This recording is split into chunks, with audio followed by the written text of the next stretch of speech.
Welcome to the show, Ben. Thank you so much for being here.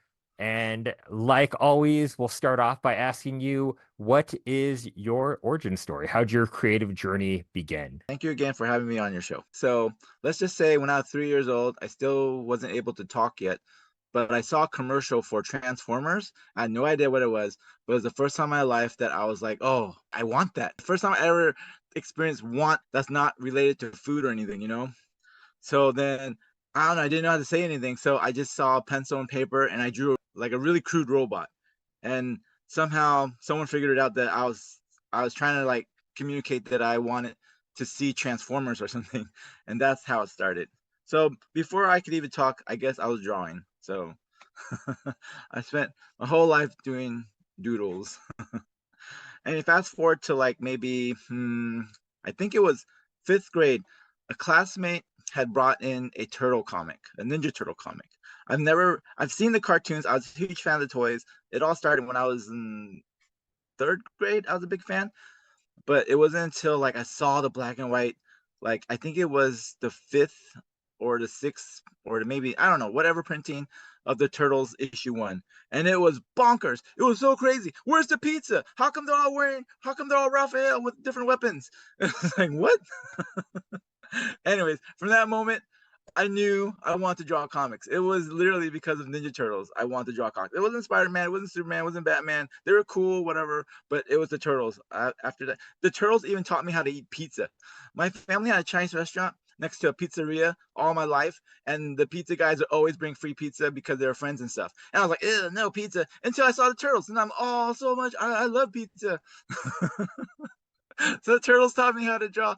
No, the Turtles taught me like gave me my desire to draw comics and my love for pizza. So in ways they kind of enriched but also ruined my life. Thanks, Peter and Kevin. No, but serendipitously, I don't know if I'm using that word right. So there was this thing called the Zurich Grant, and in 2000, I believe 2012 was it? That was the last time they were offering the Zurich Grant. And the Zurich Grant is a foundation that Peter Laird started, which he gave away grants to independent comic book creators and publishers. But he saw that the rise of Kickstarter kind of eliminated the purpose for his grant, which I don't believe it does. I wish he kept doing it because Kickstarter's whatever. No offense, but but I was able to receive one of the last Zurich grants to publish my ongoing comic series, Usagi Jane and the Skull Bunnies. And so, yeah, so that's pretty much my origin. I don't know how else. I don't know what else. Are we done, guys? No, we're not done, Ben. We're not done. No, thanks for sharing, Ben. I want to take us back a little bit. So you were inspired by the Turtles, as was I, and I think a lot of other people to get into drawing and comics. Can you talk a little bit about that time before the Zarek Grant? Because did Oh that man, that's dark, dark time. Before the Zurich Grant, I think around I was a video game tester starting in 2006. Well, actually, so my before the Zurich Grant, I think after high school, I went to community college and I was really bored. And all my friends were starting to do all these other things that they want to do in life, but I still felt like a kid. But before becoming an adult, I told myself, I'm going to make comics. So back in 2001, I self-published my own comic. I actually applied for the Zurich grant to publish that, but I was rejected. But I kept on publishing. I published this independent comic called Waterfall. It was really, really silly. I don't even want to describe it. But yeah, at that time I was transitioning from my love of mainstream American comics, which is at the time my heroes were Eric Larson, Todd McFarlane, Jim Lee, Joe Quesada, all the Marvel guys that just and then just when I was into their work, they transitioned to becoming independent artists like Eric Larson, Todd McFarlane, Jim Lee. They started Image, and Joe Quesada even spinned off and did his own comic creator called Ash. And yeah, all that reinvigorated my love for comics again. So I said, okay, I'll do my own. I'll make my own comics too. But that seed was planted by the Turtles to do my own comic when I was very young. So from 2001 is when I started my life as a comic book artist. And yeah, it was really difficult. I was really because you hit those waves of inspiration and you just want to churn out books, books, books. And then the next book was what would inspire you to keep going. But then, life gets in the way. I'm growing up, and all this weird, 20s is terrible. It's crazy. We didn't even have cell phones back then, man. That was crazy, right? We had to remember numbers. I don't know how we even met anyone. It was nuts. We, but I started a job at EA as a video game tester because my friend group is a bunch of like they all met as testers at various video game companies. So I went that route while still trying to work on my own comics. And along the way, I met some friends who were into designer toys, and they introduced me to stores like Kid Robot and Giant Robot, which were located in the Haight Ashbury area, right? I think Bear still Wood Bear's a designer toy store that's still in the place where the original Kid Robot store was established.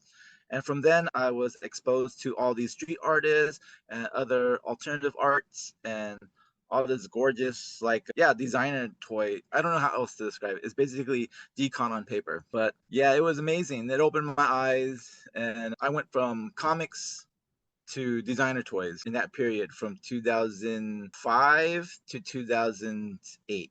Yeah, it was a very crazy. Gotta collect this, gotta buy them. It's like Pokemon. Gotta get them all.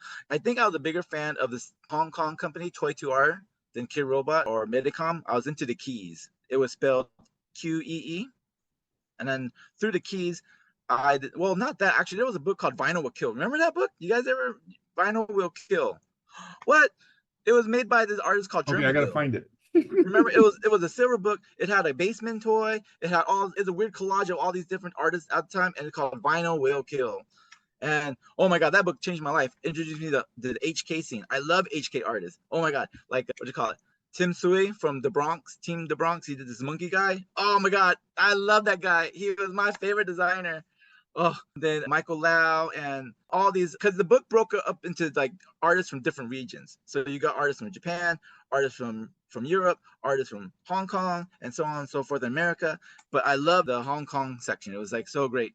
So what was that? Urban vinyl? That was the term back then? Yeah. So that introduced me to urban vinyl. Oh yeah, and then I fell in love with artists like Toma from Japan, and who else? Yeah, Toma was great. He was like a big influence on me. I always get so nervous every time I see him at Designer Con. I always go up to him and act like a all starstruck. Oh, Toma-san. I went up to him. I gave him my new comic. I made a new comic called Usagira. It's like Kaiju Bunny, and it's the toy I'm trying to make in Japan right now. But anyways, I went up to him and I gave him a copy of Usagira, and I asked, "Genki desu ka?" He goes like, "Oh, Genki nai" or something. He's like something not that good. Like what? I said, Thomas, it's almost over. It's Sunday. We're almost done. But I'm glad that he looked excited when I gave him my comic. So hopefully he enjoys flipping through it. But yeah, from 2005 to 2008. In 2006 is when I actually got inspired by all this designer toy stuff to come up with Skull Bunnies. Skull Bunnies was an accident. I was trying to draw a skull on a notepad, and I drew the teeth, and the teeth look like a bunny, like a bunny mouth. I was like, okay, and then I added ears, and ta-da, Skull Bunny. And so I went home and I tried to sculpt it, and it was so shitty. But at the time, I thought I was so proud. I'm not proud of much, but when I sculpted that first Skull Bunny, I was like, this is damn good. I could do this. I think I went to Brian Flynn in Japantown when he had a store like Super 7 Japantown. I went to Brian Flynn. Hey, do you think you? I guess I started to get active in this online board. My friend Bert, he introduced me. I met him at Sega. We were both QA testers, but he introduced me to the Super 7 Skullbrain board, and that's where I learned about Gargamel, Secret Base, and all these other Japanese urban vinyl artists. And it's like, oh my god. And then yeah, I spent a lot of lost and spent a lot of money on the buy sell trade on that forum. But anyways, I got some pretty good things, I think. A lot of real head. I was really into real head back then too. But yeah, I'm like all sorts of tangents. But anyway, so yeah, I tried to do my best. I went to Brian Flynn. He said, it's not that great. He was right. He's right. Brian's right. I'm not saying he dissed me. No. Sometimes you gotta tell people it's not that good. You tell people it's not that good, and they're like, oh, I hate you. They're immature about it. Because you gotta look at yourself and you gotta reevaluate your skills and you gotta be honest with yourself if you want to really improve. Some people, I don't know. Some people you can't even talk to about that. But yeah, I appreciate anyone who tells me I suck, because I sit back and I think, why do I suck? I look at it, and it's a very fine line, because you can be like, I don't suck, I'm dope. And then no. But yeah, I tend to add a little more towards I suck more, just to like help me get a better view and reevaluate what I'm doing to because it makes you work harder. It makes you work harder to improve. So anyway, that's what I did. I actually sculpted a new Skull Bunny sculpt for this year's Designer Con, and I made a special set where I included a replica of the very first Skull Bunny I made, along with my current Skull Bunny. I think I wrote in a recent social media post that I did it more for myself than for the thing because I was just curious. And yeah, I guess it's safe to say that it did change. I feel like I can say I approved as in my sculpting skills because it's all hand sculpt. I have nothing against digital sculpting, but I really cherish the craftsmanship that goes into hand making things. Ben, I come from comic books. Ben and I Oh, know nothing about each other. I used to work at Marvel for years. oh what? Yeah. Oh man. Yeah. Yeah. And in the 90s. So when you were talking to your people, that's, I'm 50 plus years old. So Whoa. I mean, yeah. well, that you don't look it. It's the purple hair, man. That's the I know, trick. it's great. It's great. And your personality, Never grow up. Ben, the trick is no, I want to. I'm like Arrested Development, man. I want to grow up. I can't. I just can't. I get sidetracked by these toys and comics, man. It's messed up. So here's the question. When I was growing up, I wanted to be a comic book artist. And everybody kept telling me that's not a real job. Like, that's not a real job. Like, you got to go to school for package design and I meet kids all the time at my job that I mentor. They're amazing artists, and the parents like, no, you need to get a job in computers. So comic books, you'll never make it. And you did toys and all this stuff. Did you run into that early in your life? Just my whole life, even now. Like, see, I can't even date someone because like you're just a comic book artist. You make toys. I need a tech bro, I need a responsible adult man. That's why I want to grow up. I can't grow up. How do you keep yourself motivated in this childlike atmosphere when everyone is telling you, stop, comic books is not real? And even, games, like even being a test in games, people are like, that's not a real career. But yet you have a real career. I mean, Ben, you've made it, you've done everything else. What keeps you going to ignore those people? The deadline for the next convention. After like Comic-Con was over, like in July, I'm like, okay, I'm gonna do some decon stuff. And then like 2 weeks before decon, oh shit, I better do some decon stuff. Decon takes literally years off my life whenever I prep for it. Spraying like clear coat, even at a young age, resin. At a young age, you decided to make comics. Was it just screw the world and I'm gonna do it? Not necessarily screw the world. Basically, I just want to do it. It was like something I want to do. I mean, I don't know. I think about it all the time. What would I be if I didn't do art? And I'm like, I'd probably be a regular dude with a regular relationship and a regular life at a regular job. So I don't know. And miserable. I don't know if they'd be miserable because they got all the things that society says is like your like acceptable milestones or something. But I do it. I think I do it primarily because I was bored. Because boredom is not a bad thing. Boredom is something that you try to, how you deal with it is what makes it not bad, So not being an artist, that's how people deal with their boredom. They do the things that typically you would do in society. You get a job, you get a relationship, you get a house, you get all those things. Those are them like addressing their boredom. Creating is how I address my boredom. What I'm hearing is just that it sounds to me, what I'm hearing, Ben, is that there's sort of an internal drive for you to create, and that internal drive just outweighs a lot of the other ways that other people soothe themselves or kind of deal with the boredom. Yes. It's not that, but it's also, what else am I going to do? So I'm going to draw because I feel guilty if I sit in front of a TV screen playing like a video game for 24 hours. Which I do miss. I don't regret spending that time in my youth playing video games because it developed a lot of the tastes that I like in art now. Nowadays, I don't know. I'm pretty sure video games are great, but I just haven't had time to spend playing those games. Whereas I prioritize making art instead. I'm going to interrupt you, Ben, because it's your passion. I'm the same thing. Like all my friends are like, play Baldur's Gate. You got to play Baldur's Gate. Oh yeah. Oh and my then God. I like start playing for 30 minutes. I'll watch you guys play for an hour, but But that's how I'll play Baldur's Gate. I get why kids like watching video games, either because they can't afford it or because because video games are meant to entertain, and they're so cinematic now. There's not so much the physical, like the mechanics of you playing or directing something. It's you watching someone get through a movie. Is what video games is kind of now. I start feeling guilty when I start playing that instead Oh of my God, drawing. I feel super guilty. You know how long it took me just to get through, like, what was that game? It was a samurai game that was out for Sony, and I can't remember. The Ghost of Tsushima? Ghost of, yes. Yes. I gave my excuse, like, playing Ghost is awesome because I'm in this amazing Japanese feudal Japan, and everything is like super, like, I kept telling myself the developers work really hard on this game. I'm here to like support them, admire all their hard work. But I felt so bad because I wanted to just keep playing it, but no, I had to keep working. So it took me almost like 3 or 4 years to beat it. Anyways, yes, that was the last game I played, and it's super awesome. Still love video games. That's fine. I think we all love video games, even if we end up prioritizing the creation of things. And so I think, though, Ben, there's a lot of people who say they want to prioritize their art or prioritize their creation, or like, I want to be a comic book artist, or I want to be a video game artist, or whatever, but then they don't actually do it. They do go and they play video games for 18 hours a day or whatever. And so why do you think that, even though there's other options of, like, say, video games, which you also love, do you think about why you kept going with art as opposed to other hobbies that you could have pursued more seriously? Oh yeah, because I suck at video games. Like, let's see, I have so much time left probably, so I'll probably spend it doing something that I'm good at rather than I'm not.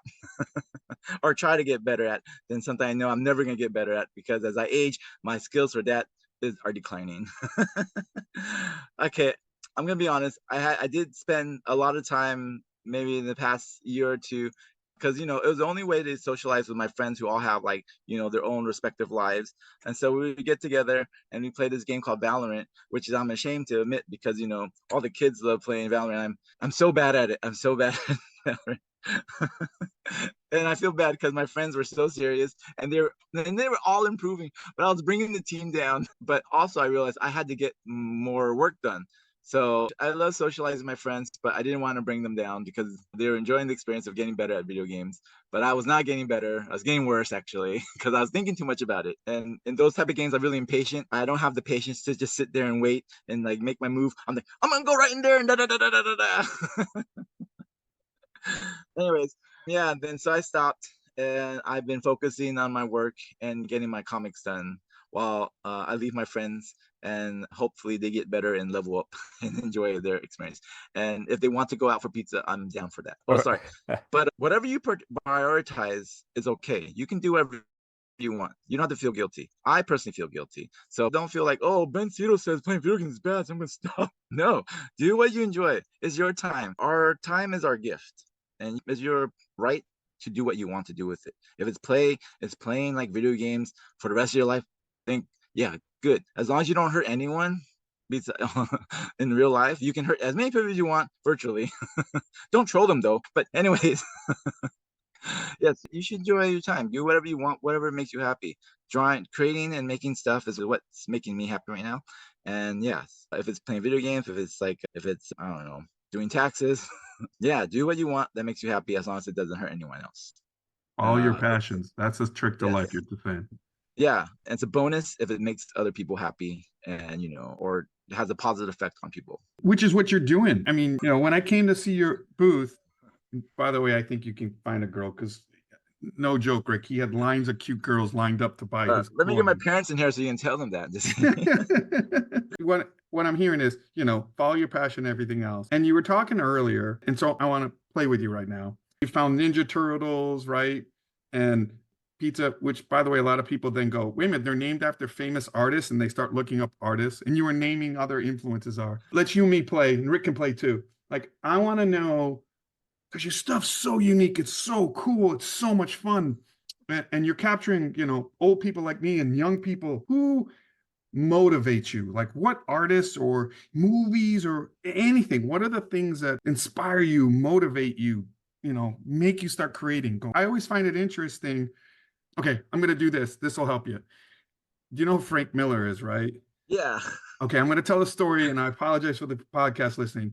When I started at Marvel, the first book I ever edited was John Romita and Frank Miller's Daredevil limited series that they made a Oh, TV. Man Without Fear. Yes, you can That look is it up. my My name's in the favorite. book. That is my favorite. Oh my God, you edited it.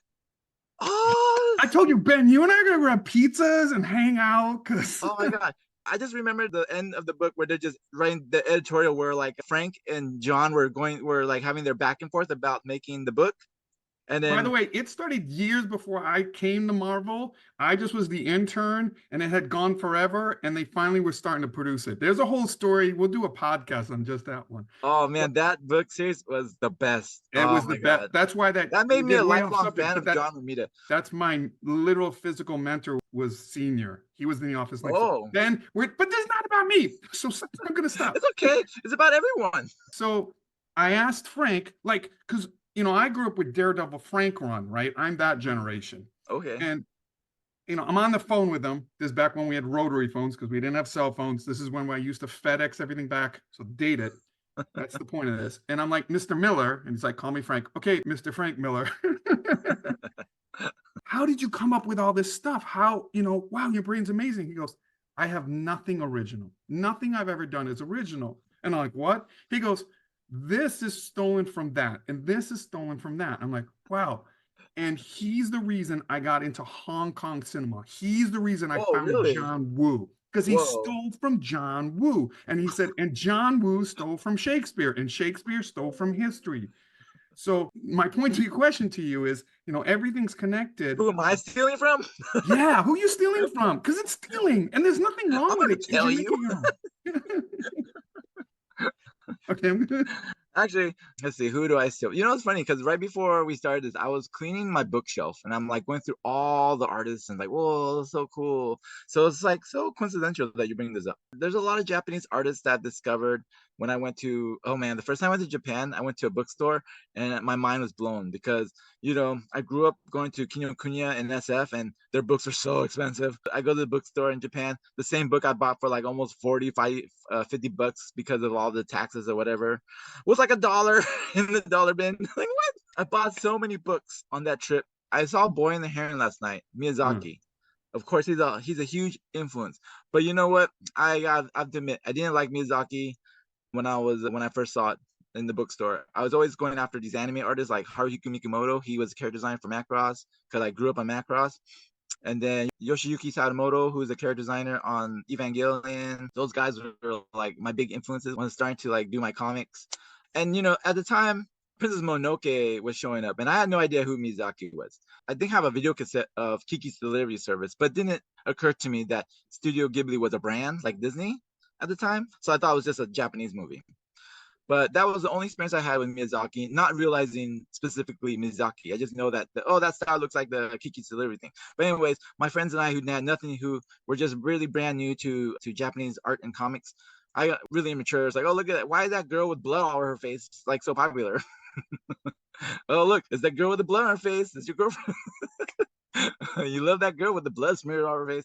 And then realize, oh my God, this shit is the best. I like all this stuff wasted on collecting anime and video game art books. What do we do? Like, oh, Miyazaki-san, I'm so sorry. You're the greatest artist in the whole world. I'm so sorry for making fun of Princess Nogi with all her blood on her face. I know what that blood is. It's the blood of all that crappy like anime and artists that you just destroy. That's why he's so badass. So last night I saw Bird and Boy and the Heron, and it's amazing. It's beautiful. I believe it like encapsulates his entire career. I feel like as an artist, like speaking back to when I was like coincidentally reflecting on my first Skull Bunny to my new Skull Bunny sculpture, it's like that. If you look at your body of work and you see yourself grow, I think that's the greatest reward in spending your time with your passion. You see the development, and the Boy and the Heron encapsulates all the stuff that he has done and learned. Every bit of everything he's ever did, I could feel is in that film. Like when I saw The Wind Rises, I didn't feel that with The Wind Rises because I don't believe it was a story for him. It was a story about someone that he admired. which, he has a right to do. If you want to go out like that and write a story about, like, maybe I'll write a comic book about Barry Sanders. He was my favorite football player. But I don't know. I wouldn't want the story of Barry Sanders to be my last comic. So I'm glad that The Boy and the Heron, I hope it's not the last, but if it is, it's amazing because it bookends his career and his, like, his whole anyway, Miyazaki, Peter Laird, Kevin Eastman, Mark Bagley from Spider-Man. Mark Bagley is actually my favorite Spider-Man artist, regardless of Eric Larson or Todd McFarlane. I love Eric Larson, but my first is Mark Bagley. Oh man, Mark Bagley was so Bagley dope. can lay out a page, dude. Oh, He's amazing. dude, Mark Bagley had all the tools. I don't utilize them when I draw my comics, but oh man, so good. Jim Lee, obviously. Who else? Joe Quesada was a huge influence on me. I love the way he laid out stuff. Rumiko Takahashi. She's my favorite manga artist. She does Ranma one half. Yes. Masamu Shiro was a huge influence me all the time. And my favorite art book of all time was Intron Depot 1. Oh my god, that was a huge influence. It has all the sci-fi and all this stuff. But of course, he stole or was influenced from Blade Runner, a lot of his work now. Because the thing is, as you grow up and you start to look at the influences that influence your influences, you can see how it shaped them. And so I don't think there is stealing. I think it's like life. You just evolve. Everyone is influenced by everything, and it just creates another. And that's what's beautiful about, discovering other artists. And it's not like, it's okay to have your heroes and want to be like them, but only be inspired by them. Don't be them. Be yourself. Before Rick gets to ask the question, 1,000% agree. Quentin Tarantino people go like, he's great. And I'll go, okay, great. Break a movie down. It's these 6 movies. And they're like, what? I'm like, yeah, you don't realize that he borrowed or influenced from this and this. And then people are like, I got to go see it, right? I got to go see the thing that influenced them. And then it's this nice trail that keeps influencing and keeps you growing and everything else, Ben. I think you said it beautifully. Oh, thank you. But yeah, just be yourself. I mean, it's great to have influences, but be yourself. Like, let that shape you. You're absolutely right. If you try, I can't think of, I'm going to be Joe Madureira, amazing artist. I know who he's influenced to because he used to work in our Capcom, studio. Genghis, Akiman, all those characters he named after. Art Adams, like you can point to what he's in, but it doesn't look like Art Adams.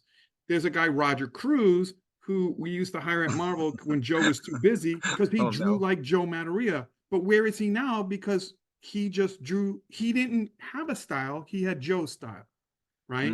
You don't evolve, you don't go to the next level when you steal.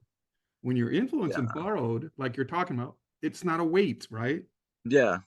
Yes. Yeah, it's all those things influence me when I make my own work. I try to call back to the things that I love and try to reflect that. But honestly, when I make my own stuff, I'm just entertaining myself. I don't really have an audience in mind. So when people come to me, who's this book for? Me? It's for me. I don't know what the age group or whatever. Like someone's like, what is this for all age? What age is this for? Because maybe when I was a kid I liked this, but my parents may not like it. So, but I made this comic called Hinagi the Ninja Girl. It's about a reluctant ninja girl who's really talented, but she just like bums around all day and causes trouble and stuff. At the time, this comic called Naruto, I had no idea what Naruto was, but Naruto came about and people were reading this. Oh, it's just like, no, Naruto's like, I want to be the best ninja in the world. And Hinagi's like, F that, I hate being a ninja, leave me alone. But no one got it. But anyways, Hinagi was great because Hinagi the Ninja Girl, she just, what was I going for? Totally forgot. But I made this girl, and then Hinagi had like all these scenes where she's flipping people off, being like such a jerk face, all this stuff. And I remember selling this comic at a zine fest in SF back in Golden Gate Park, and this little girl comes up and reads the book. I'm like, I was trying to stop her because I don't think it was appropriate. Because as soon as you open the page, there's a huge splash page of Hinagi flipping you off. She's holding her kunai and she's flipping you off, doing like a little, I don't give a shit, like smirk. And then this little girl, she must have been like 5 or 6, kept laughing her ass off the whole time while she's reading this comic. And I'm like, I don't know if she should read this. And her mom's there. I guess her mom's trying to take care of the baby or whatever. And her mom's like, what are you reading, dear? What is this? It's like, I want this. And then they go, no. And they're arguing back and forth. And the girl's like, I really want this. I was going to give it to her just to like, like help them move on their way because it was getting really flustering. But the monster, okay, whatever. How much is it? $3. Okay, here.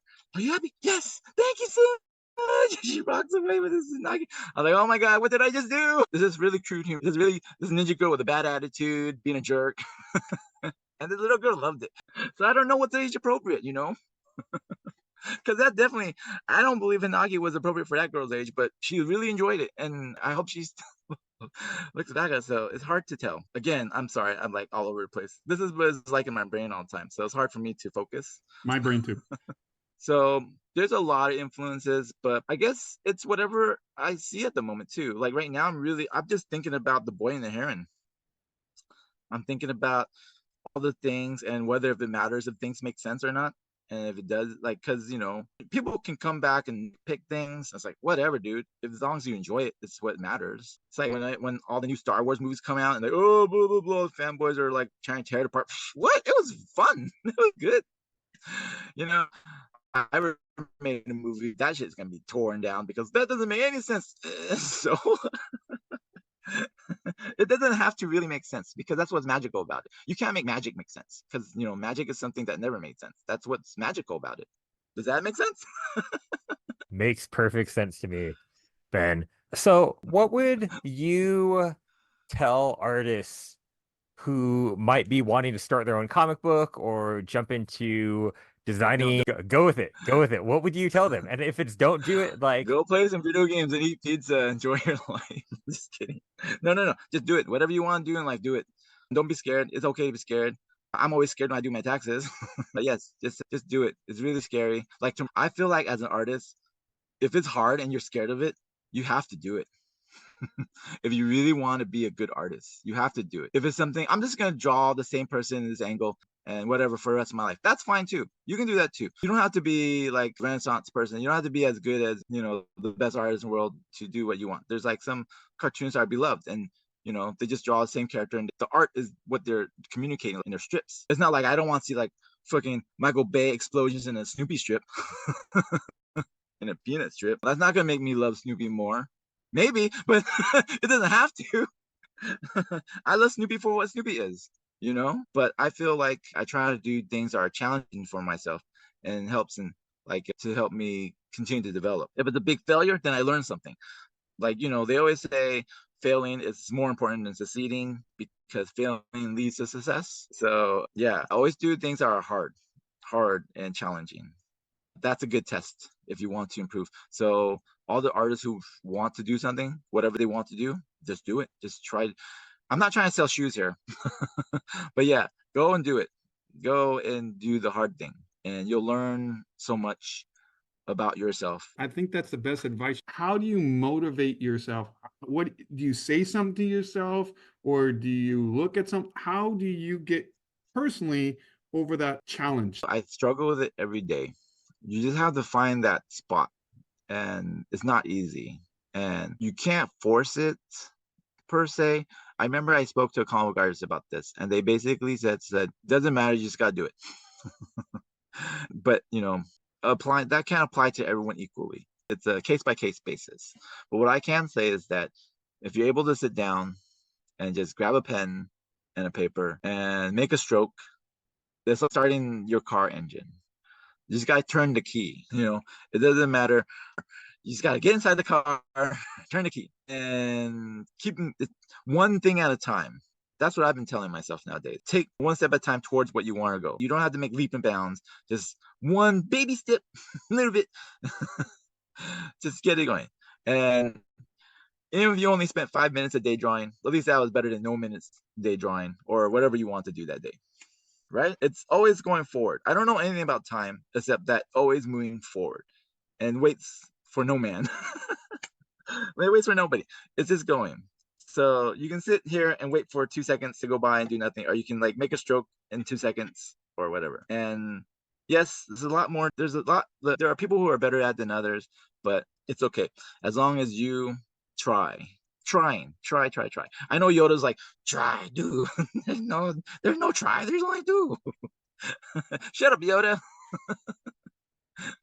Yoda be damned, Ben. I think everything you shared about really that incremental movement of focusing and really understanding kind of where your priorities are and how you're going to move things forward is something that's super valuable. And I think a lot of people who want to move things forward, they can learn from you. So, Ben, where can people find you on the interwebs? On Instagram, my Instagram is just BENSETO or Skull Bunnies. Skull Bunnies is just solely Skull Bunnies, but my personal one, BENSETO, and it has everything, including whatever I post on Skull Bunnies. My website is blacksheepcomics.com if you're interested in checking out that. My shop is a little, but I do my best.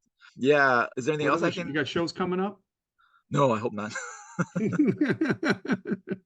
I think the other day I came home and I think I want to prioritize focusing on working on the third volume of Skull Bunnies because it's weird. I was really burnt out from Skull Bunnies. I launched a Kickstarter maybe 2 years ago to have a reprint of volume 1 and a new volume of volume 2, and that exhausted me. Like I'm still kind of recovering from it, so I feel bad. Aside from the new Skull Bunny sculpt I made, I really didn't do too many Skull Bunny things this year.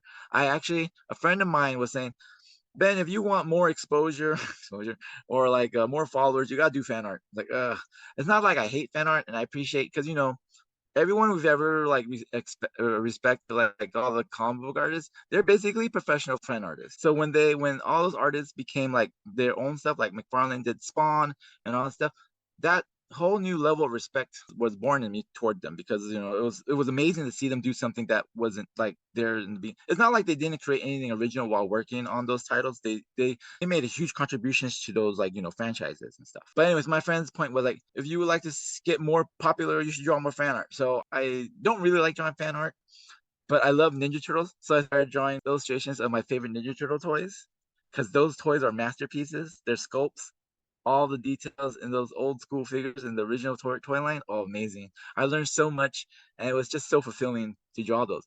And it just so happened I got like a freelance gig illustrating my first box art for like NECA. They put out a Space Usagi Yojimbo figure, and the guy in charge of the turtle brand reached out to me through Instagram and like hooked me up with that gig, and it was like so rewarding.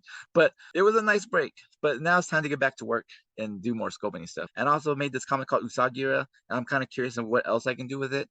I wrote it so it was kind of open-ended. Maybe, I don't know. But hopefully I can do something with that. It's hard to focus. So if you have a hard time focusing like me, it's okay to have several different projects that you can go back and forth from, because it's hard to just like, I love pizza.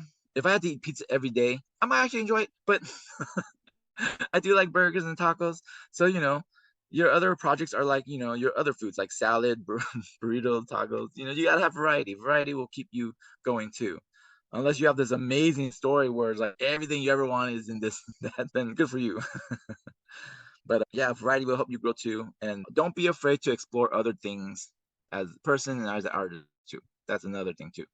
Like, for before I got into anime, I was so anti-anime because I was all into like Spider-Man and Spawn and whatever, like American comics. I was all like, back then, I guess in the mid 90s, early 2000s, there might have been like slight American comics versus anime. There's two different camps, right? Yeah, those weird eyes. Like, what?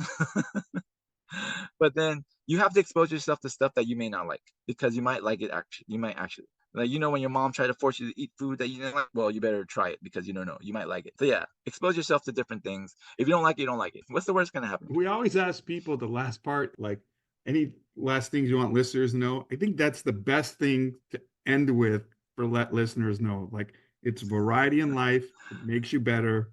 Try the food that mom told you to, because you might enjoy it.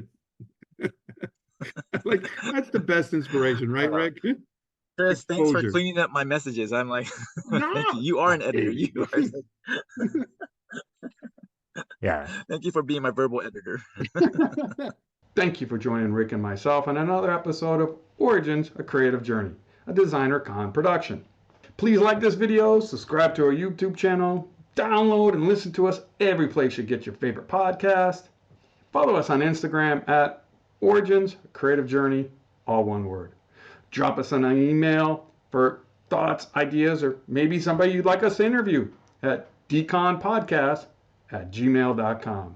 And make sure you join us in Las Vegas for DesignerCon, North America's premier annual design convention. All the information can be found, including tickets, at designercon.com. Till then, enjoy your own creative journey.